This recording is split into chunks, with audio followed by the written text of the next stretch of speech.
Now I've talked about the older generation of Toyota body-on-frame vehicles. Let's move on to the newer generation. Starting with the 70 series, there is no changes for the 70 series. It's still the same vehicle from 1984, and it's still selling like hotcakes in some part of the world. Unfortunately, it will not be in the US, and the FJ Cruiser is discontinued. I hope Toyota bring it back. Now move on to the meat and potatoes. The Prado-based midsize SUV and the Land Cruiser-based large-size SUV. Toyota just updated the Land Cruiser 200 series to the Land Cruiser 300 series, and they just teased the Lexus GX 550. However, if you analyze the information in those releases carefully, there are some potential major red flags embedded in those information. They might not all turn out to be bad, but people should worry about them. Now let's take a look at the teaser from the Toyota. Toyota teased that there will be a new US version of Land Cruiser here. And if you overlay the image of the Lexus TX on the teaser image, you can see the US version of Land Cruiser will be the Toyota version of the GX. Because for all the previous generation of GX, it's based on the Land Cruiser Prado. So we think what Toyota did is they just rebadged the Land Cruiser Prado as a Land Cruiser and bring it to the US, which I personally think is a huge mistake because the Land Cruiser Prado and the Land Cruiser are two very different vehicles and you should not mix them up together.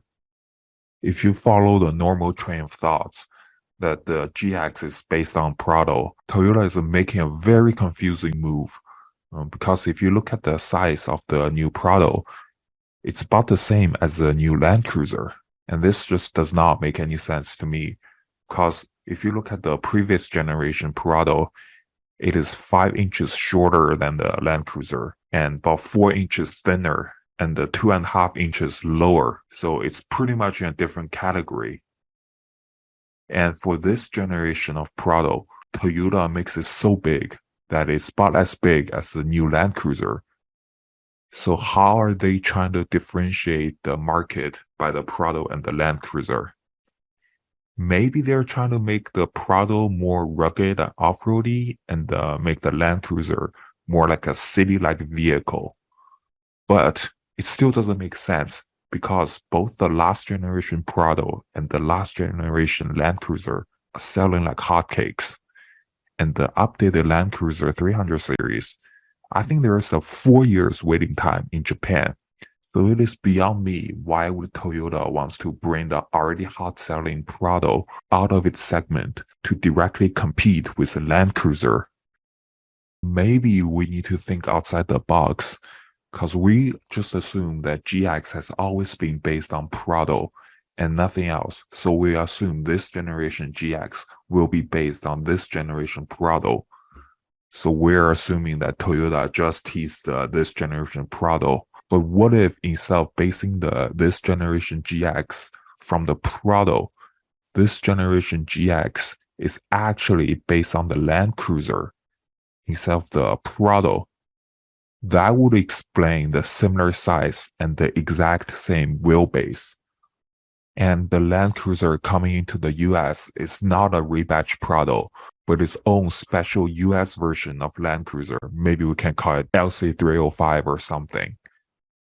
And for this case, both the Prado and the 4Runner will be smaller than the LC300, just like the last generation.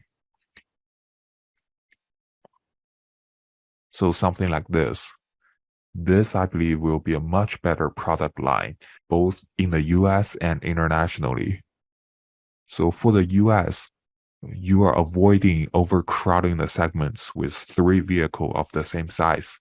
So you'll have a smaller 4Runner, a bigger Land Cruiser, and a bigger and more luxurious Lexus GX.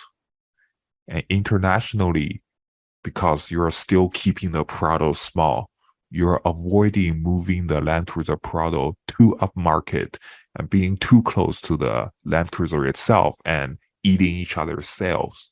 I know it's highly unlikely that this is how Toyota is gonna do their product planning, but I still think this makes the most logical sense. Now let me do a market analysis of the entire Toyota and Lexus body-on-frame lineup in the US and explain why I think there's potentially will be a major red flag hidden in the lineup.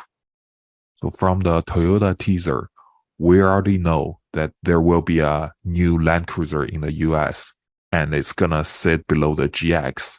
It doesn't really matter if the Land Cruiser is based on the Land Cruiser 300 series or the Land Cruiser will just be a rebadged Prado like this.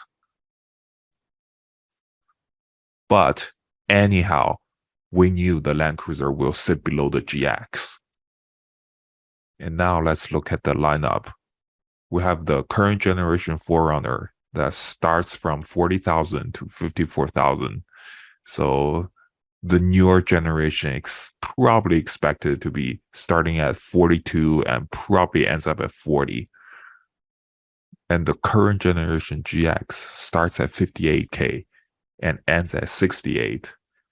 So probably it's gonna start at 63 and the more luxurious trim will end probably at 80. And then we have the LX 600 and will start at 90K. Now the issue becomes, where will the Land Cruiser sit? Because we knew it's gonna sit below the GX. So ideally, it's gonna start maybe a little over the 4Runner, maybe like 46,000 and it maybe ends at $65,000.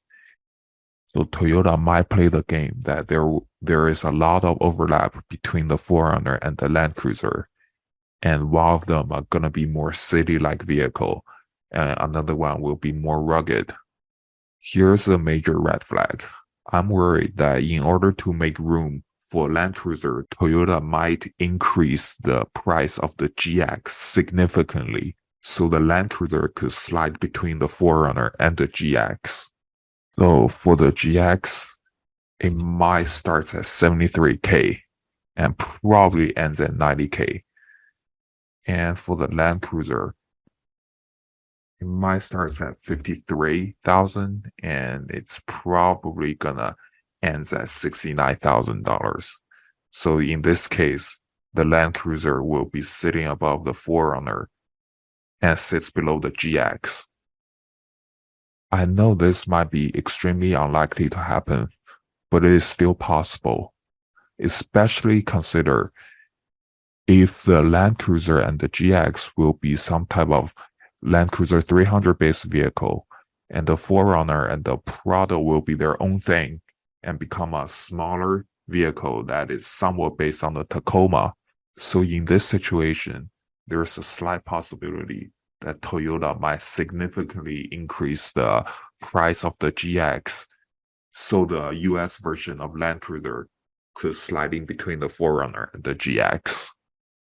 I hope this will not happen and Toyota will prove me wrong, but I just want to tell everyone that don't be too surprised if you see, in this case, let's see, a 15,000 jump in MSRP for the new GX.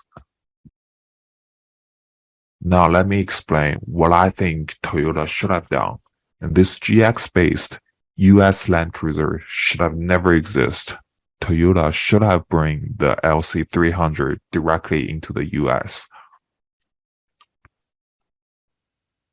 And it's gonna price probably between 50K and all the way to maybe like 80K. And Toyota shouldn't have worried the LC300 would overlap with the GX because the Land Cruiser always sits slightly above the GX. And just look at the powertrain. The GX has a detuned 3.4 twin turbo, and the LC300 have a fully tuned 3.4 twin turbo. So class-wise, the LC300 are slightly above the GX. And I think people would accept that there is an overlap of the price between the Land Cruiser 300 series and the GX 550. Now let's take a look at the image of the Land Cruiser 300 series. I think it's a beautiful looking vehicle. And if Toyota bring it into the US, I think it's going to be a good seller, especially the GR Sport model. And this just looks so beautiful. I mean, it's not like Toyota doesn't know how to make a US spec Land Cruiser 300 series, because they bring the LX 600 into the US. So they know how to make it road legal Land Cruiser 300 series in the US, and it's gonna cost nothing. I think it is also possible that since the current generation 4Runner is selling so well, and Toyota is just gonna delay the new 4Runner for a couple of more years, there will be people that wanna update the 4Runner. So that's why Toyota is introducing the Land Cruiser Prado back into the US. So if people want a newer tech and newer everything, they will just buy a Land Cruiser. And we can take a look at some of the rendering of the new Land Cruiser. And this is what I want the new US Land Cruiser Prado look like. It looks like a combination of the GX and the LC's 300. I think this is the best looking rendering among all the others. And I think Toyota and Lexus has a pretty solid body-on-frame lineup in the US. They have the 4Runner, they have the newer GX, which looks fabulous, and I think it's going to be a strong competitor to the Defender. And then we have the LX 600. And we'll have the new Land Cruiser / Prado, which I don't know where in the market it's going to sit, but it's a good addition to the lineup. And I wish Toyota could just import the full-on Land Cruiser 300 into the US. And this will be the end of my analysis, and I'll probably make some updates when new information are coming out. Let me know what you think in the comment section.